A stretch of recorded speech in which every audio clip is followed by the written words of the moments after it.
সুস্বাস্থ্যই জীবন। সুস্বাস্থ্যের গুরুত্ব আর প্রয়োজনীয়তা সবসময় সবকালে অনুভব করেছে মানুষ।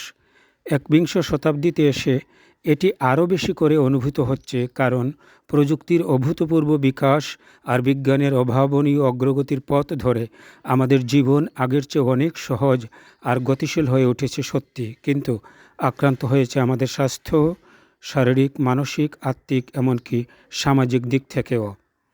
আর সার্বিক মনোদৈহিক সুস্থতা ও আনন্দময় দিন যাপনের জন্যে চাই সুস্থ জীবনদৃষ্টি ও জীবনের সব ক্ষেত্রে সমন্বয়।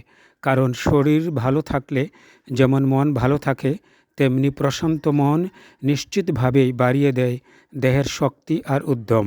তাই বলা যায়, এসবগুলোই অনুষঙ্গকেই যিনি যতটা ভালোভাবে সমন্বয় করতে পারেন, তিনিই পারেন ততটা সুস্থ জীবন যাপন করতে। সুস্থ দেহ, প্রশান্ত মন। সংকলন ও সম্পাদনা ডাক্তার আতাউর রহমান।